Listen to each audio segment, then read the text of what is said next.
Hello guys, welcome back to my channel Riya thoughts. ఈరోజు వీడియోలో మనం అంగన్వాడీలో ఇచ్చే బాలామృతం పిండితో ఈజీగా బిస్కెట్ టైప్ స్నాక్స్ ఎలా ప్రిపేర్ చేసుకోవాలో చూసేద్దాం, వచ్చేయండి. ఫస్ట్ అయితే ఇక్కడ నేను ఫుల్ ప్యాకెట్ బాలామృతం అయితే తీసుకున్నాను. ఇలా తీసుకొని దీన్ని ఫస్ట్ అయితే ఒక గిన్నెలో వేసుకోవాలి. దాంట్లోకి ఒక 10 రూపాయల ప్యాకెట్ యాలుక్కాయలు అయితే యాడ్ చేసుకుంటున్నాను. ఇలా యాలుక్కాయలు యాడ్ చేసుకున్న తర్వాత దీంట్లోకి ఒక 100 గ్రాముల మైదా అయితే యాడ్ చేసుకోవాలి. ఇంకో 100 గ్రాముల గోధుమ పిండి అయితే యాడ్ చేస్తున్నాను. నెక్స్ట్ వచ్చేసి ఒక 100 గ్రాముల బియ్యం పిండి అయితే యాడ్ చేసుకోవాలి. ఈ 3 యాడ్ చేసుకున్నాక నెక్స్ట్ దీంట్లోకి ఒక 50 గ్రాముల పంచదార అయితే యాడ్ చేసుకుంటున్నాను.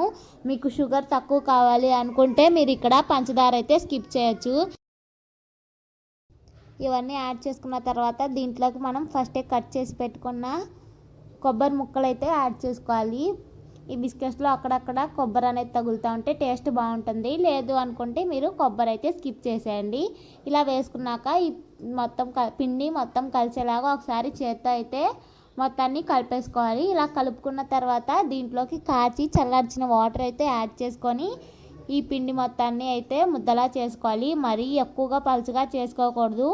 మనం చపాతీ పిండి కంటే కొంచెం గట్టిగానే చేసుకోవాలి. ఎందుకంటే దీంట్లో పంచదార ఉంటుంది కదా, మనం ఈ ముద్దలు చేసి పక్కన పెట్టుకున్నప్పుడు పంచదార అయితే పాకంలా కారిపోయి అదైతే ఇంకా మెత్తపడిపోతుంది. సో కొంచెం గట్టిగా అయితే కలుపుకొని పక్కన పెట్టుకోవాలి.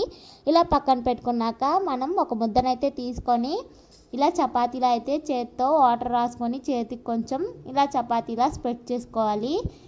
కింద మనం ఈ చపాతీని స్ప్రెడ్ చేసేటప్పుడు తడి క్లాత్ అయితే వేసుకోవాలండి, లేకపోతే మనకి చేతికి అయితే ఆ పీసెస్ అనేవి రావు. కింద తడి క్లాత్ వేయడం మాత్రం మర్చిపోకండి.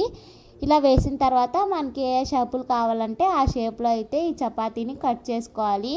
ఇలా కట్ చేసుకొని మనం దీన్ని ఆయిల్లో అయితే డీప్ ఫ్రై చేసుకోవాలి. చూడండి, నేనైతే ఫస్ట్ ఈ షేప్ అయితే కట్ చేశాను. పిల్లలు బాగా ఇష్టంగా తింటారండి. ఒకసారి మీరు కూడా ట్రై చేయండి, ఎప్పుడూ ట్రై చేయకపోతే. ఇలా ఆయిల్లో 2 సైడ్స్ కాల్ చేసుకొని పెట్టుకుంటే మనకి చాలా రోజులు అయితే నిల్వ ఉంటాయి.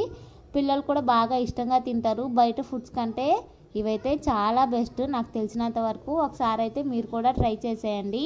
నెక్స్ట్ నేను ఇక్కడ వచ్చేసి హాఫ్ మూన్ షేప్లో అయితే కట్ చేస్తున్నాను. గ్లాస్ అయితే యూస్ చేసి ఇలా కట్ చేశాను.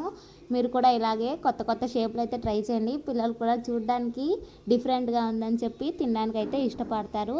ఒక ప్యాకెట్తో మనకి చాలా అయితే వచ్చినాయండి. మీరు కూడా ఒకసారి ట్రై చేయండి. ఇంట్లోనే ఈజీగా చేసేసుకోవచ్చు. నా వీడియో కనుక మీకు నచ్చినట్టయితే నా ఛానల్ని లైక్ చేసి షేర్ చేసి సబ్స్క్రైబ్ చేసుకోండి. Thanks for watching guys.